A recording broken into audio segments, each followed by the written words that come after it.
Olá pessoal, no vídeo de hoje eu vou falar sobre algumas regrinhas que não foram faladas nos vídeos anteriores.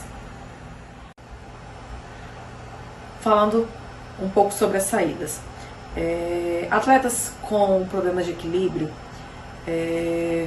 ou que seja muito comprometido, ele pode entrar na área da piscina acompanhado de alguma que a gente chama de assistente, né? Pode ser o técnico, pode ser o staff. Mas isso já é pré-definido lá na classificação. Os árbitros, eles têm ali no balizamento, depois eu vou pedir para vocês observarem no balizamento do comitê. Tem lá o nome do atleta, né, a raia que ele vai nadar, enfim, a prova que vai fazer, e tem algumas letras e números na frente do nome desse atleta. Essas letras e números é o que significa, são as exceções da regra que esse atleta pode ter, né? Se for o caso dele ter alguma exceção. E aí, esse atleta que pode estar acompanhado com algum assistente, algum staff, algum técnico, vai estar lá, na mão do árbitro, né? No balizamento, o código que o árbitro vai identificar que aquele atleta pode entrar com algum assistente na área da competição. Porque às vezes acontece dos atletas verem, por exemplo, um amputado, vê um outro atleta entrando com um técnico, aí pede pra gente, eu quero que você vá junto, porque eu fico mais segura, enfim. Mas não isso não pode acontecer. As pessoas que podem entrar com assistente são pessoas, por exemplo, que têm problema de equilíbrio, que na hora de subir ao bloco, por exemplo, nós temos alunos assim, precisa do nosso auxílio para estabilizar a pessoa em cima do bloco. Então, como que a gente faz? A pessoa sobe no bloco, a gente segura ali no quadril do atleta, por exemplo, e até a hora da largada. Quando deu a largada, a gente solta. Eu não posso impulsionar esse atleta, eu não posso dar vantagem para esse atleta. E aí, como já está escrito lá na exceção, o árbitro já está sabendo que esse atleta tem exceção, eles vão ficar de olho também no assistente, se o assistente está dando esse apoio ou não. No caso de um aluno de classe muito baixa, né, que são os atletas de S1 a S3, por exemplo, que eles não conseguem segurar na borda, não conseguem se posicionar no bloco, o assistente, o técnico, o staff entra junto com o atleta, coloca ele dentro d'água, e aí ele fica lá em decúbito ventral, e a gente que está auxiliando, a gente segura os pés dele, encosta os pés ali na borda, e aí esse atleta tem que ficar imóvel, ele não pode se mexer. Enquanto ele não parar de se mexer, o árbitro não dá saída. Então, ele fica quietinho, a gente segura, e aí na hora que dá a largada é a mesma coisa. A gente solta as mãos, e aí o atleta vai, sem nenhum tipo de apoio nosso, de auxílio nosso para que ele ganhe propulsão. Então, não estranhem e nem nos cobrem, né? Quando vocês verem algum atleta acompanhado do seu técnico na área da competição, é porque possivelmente esse atleta tem lá essa exceção na regra, porque ele precisa de algum auxílio sim naquele momento. Porque às vezes, eu sou amputado, mas eu queria você lá do meu lado, não. Mas o amputado consegue ir andando até lá, ou com muleta, ele consegue se deslocar, consegue sair da piscina. Enfim, estou dando o exemplo do amputado, mas nós temos várias outras deficiências que às vezes a pessoa acha que pode estar ali acompanhado de alguém, não é o caso. Uma outra situação que pode acontecer na saída também, né, o atleta ele pode receber ali a autorização dos árbitros para saírem tanto da lateral ali do bloco, né, às vezes ele por algum motivo não sai de cima do bloco, ele pode sair ou da lateral do bloco, ou sentado em cima do bloco, ou de dentro da piscina. Mas se ele estiver dentro da piscina, ele tem que estar segurando ali no bloco, ou se ele não é capaz de segurar no bloco, ele pode segurar na borda. Então existe essa situação também. Existe a situação também de atletas que, vamos supor, estou dando exemplo, não tem os braços, não tem os dois membros, né? Então não tem como ele segurar ali no bloco. Eles podem usar um dispositivo de saída, né? Chamado dispositivo de saída. Mas dispositivo de saída é algo simples. Muitas vezes eles usam, por exemplo, aquele cordão, aquela faixa de um roupão, por exemplo. Aí como que é feito? Ele obrigatoriamente tem que estar com alguma parte do corpo encostada ali na parede. Então, geralmente o pé, né? Então, os pés. Então, colocou os pés ali na parede, ele vai segurar essa corda, essa fita com a boca, e o seu técnico, staff, auxiliar, vai segurar também aquela faixa, aquela corda, até que o árbitro dê a saída. E esse atleta que não tem braço, por exemplo, que não consegue segurar ali na borda da piscina, ele vai segurar com a boca. Então essa também seria uma das formas de saída que pode acontecer. Esse dispositivo de saída, ele não tem, na regra, dizendo o tamanho que ele tem que ser. Então pode ser qualquer tamanho. Então, vocês também pode ser que numa competição pode ver diferença entre um atleta e outro, mas é porque na regra não diz nada sobre isso.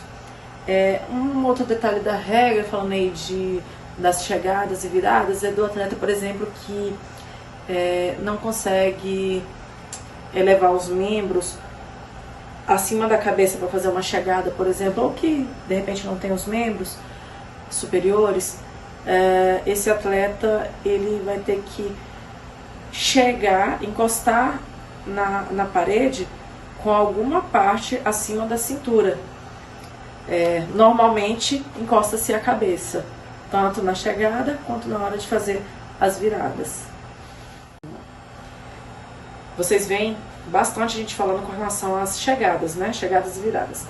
Que a gente fala, quando tá nadando crawl, quando tá nadando costas, vai chegar com uma mão só, e quando é peito, por ser um nado simultâneo, ou até mesmo o nado borboleta, chega-se sempre, ou vira-se sempre lá com as duas mãos, ao mesmo tempo, tem que estar simultâneo, né? Eu até acredito que eu falei no vídeo anterior, quando um membro é menor do que o outro, não tem problema, uma mão só vai bater, a do membro maior, né, que tem maior funcionalidade, só que o outro braço tem que acompanhar, tem que ter a intenção de estar trabalhando simultaneamente, para que não haja desclassificação. Mas existe uma situação que às vezes acontece muito com os atletas da classe 11 e 12, né, que são os deficientes visuais cegos e os baixa visão com bem pouca visão. Às vezes acontece dele estar nadando e esbarrar na raia durante um nado desse, onde você tem que chegar com os braços simultâneos, por exemplo. Está nadando o peito, esbarrou na raia e a mão saiu aqui, descoordenou. Sendo um caso de S11 e S12, desde que esse atleta não tenha tido vantagem no momento que ele esbarrou na raia, ele não vai ser desclassificado se ele tocar com as mãos no tempo diferente, né, lá na borda. Lembrando que se ele não tiver também tido vantagem ali na hora que ele estiver chegando, isso é quando estiver chegando na borda, porque, como eu já disse anteriormente, você pode até encostar na raia, você pode até agarrar a raia, mas você não pode, no momento que você sai da raia ou desencostar da raia, levar vantagem, impulsionar. Se isso acontecer, existe a desclassificação. Um outro detalhe que vocês também já ouviram falar bastante, né, a gente já falou bastante para vocês, é que, né, no nado peito, no nado borboleta, tem que estar tudo sempre simultâneo, braços e pernas. No caso do nado borboleta, as pernas, por exemplo, elas têm que trabalhar simultaneamente. Só que tem um detalhe. Elas não precisam estar necessariamente no mesmo plano, certinho aqui, ó, no mesmo nível. Uma perna, por exemplo, pode estar mais baixa que a outra. Pode acontecer isso aqui. Se isso acontecer, o atleta não é desclassificado. Ele vai ser desclassificado se deixar de ser simultâneo, ou seja, enquanto uma perna está descendo, a outra subir. Se acontecer isso aqui dá desclassificação. Mas se as duas descerem e subir ao mesmo tempo, simultaneamente, sem cruzar, né, não há desclassificação. Alguns alunos perguntam, né, quantas pernadas e braçadas têm que ser dadas durante o nado borboleta. A maioria das pessoas aprendem a fazer 2 pernadas, ou seja, 2 ondulações, 2 golfinhadas para um ciclo de braçada.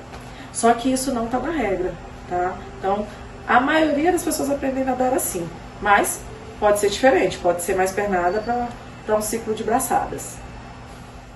Falando agora um pouquinho sobre o medley, o medley sempre confunde muito a cabeça, né? A ordem dos nados. Então, quando é uma prova individual, o nadador vai nadar borboleta, costas, peito e livre. Lembrando que o livre não pode ter sido nenhum dos nados que já foi nadado durante a prova. Por isso que a maioria das pessoas nadam crawl, né? Mas pode nadar até cachorrinho se for preciso. E se for uma prova, né, que geralmente para as classes mais baixas, que são as de 75 medley e 150 medley, a ordem das provas deles vai ser costas, peito e livre. E aí nós temos também o revezamento, o revezamento medley. A ordem do revezamento medley é diferente. A gente tem até um macetezinho que eu aprendi recentemente, eu achei até interessante, fácil de decorar, que você vai nadar costas, peito, borboleta e livre. Cada nadador, né? Então o primeiro que cai na piscina vai nadar costas, o próximo vai nadar peito, o próximo vai nadar borboleta e o último nadador vai nadar o livre. E aí, para decorar isso, uma professora que nos ensinou recentemente, decora aí CPB e livre. Então, C de costas, P de peito, B de borboleta e por fim o livre. Uma coisa importante de vocês saberem é que quando a gente entrega lá o cartão de nado com a ordem, né, do revezamento, quando é o revezamento medley, tá lá, Joãozinho vai nadar costas, Pedrinho vai nadar peito, Maria vai nadar borboleta e assim por diante. Na hora de se organizarem lá para nadar, vocês não podem mudar. Por exemplo, o Joãozinho que ia nadar costas resolveu que vai nadar peito e trocou com o Pedrinho. Isso não pode acontecer. Se isso acontecer, vai ter desclassificação. Então todo mundo vai ter que nadar conforme a ordem que foi entregue no cartão de nado. As provas de revezamento, elas precisam ser compostas por 4 atletas e existe uma somatória de pontos. Por exemplo, tem o revezamento de 20 pontos, 34 pontos e 49 pontos. O de 20 e 34 pontos são os revezamentos das pessoas com comprometimento físico. Então, como que é feita essa pontuação? É de acordo com a classe, vai somar a classe. Então, para você conseguir, por exemplo, formar uma equipe de 34 pontos, você pode pegar um atleta da classe S6, que vai ser 6 pontos, pegar um atleta da classe S10, que 10 com 6 dá 16, e assim por diante. Você vai fazendo a somatória dos 4 atletas e o máximo que pode dar é 34 pontos. Da mesma forma, a equipe de 20 pontos. Você vai somando, geralmente são atletas de classe mais baixas, você vai somando, pega lá um atleta S4, outro atleta S5, enfim, vai somando e no máximo que pode ter essa equipe são 20 pontos. No caso das pessoas com deficiência visual, eles vão entrar no revezamento de 49 pontos. Essa equipe, ela obrigatoriamente tem que ter um atleta da classe S11. Os demais podem ser 12 ou 13. E aí tem que fazer a mesma somatória e ver o máximo, que são 49 pontos. E para o revezamento para os atletas com comprometimento intelectual, a equipe deles só vai ser composta por atletas da classe S14. Hoje em dia já existe, né, equipes mistas nas competições de revezamento, só que essas equipes mistas são obrigatoriamente, elas têm que estar compostas por 2 atletas do sexo masculino e 2 atletas do sexo feminino. Outra informação importante é se o atleta está nadando ali um revezamento e durante a prova que ele fez ali, durante o percurso, né, que ele fez nessa prova, se tiver feito um tempo muito bom, esse tempo individual dele não vale como quebra de recorde. Uma outra situação é aquele atleta que se lançar na água ou sair ali da parede, né, antes que o atleta que está completando o percurso chegue, antes que ele toque a parede, se isso acontecer, a equipe é desclassificada. Ou seja, o próximo atleta a nadar só pode se lançar na água ou sair ali da borda quando o atleta que estiver dentro da água tocar na parede.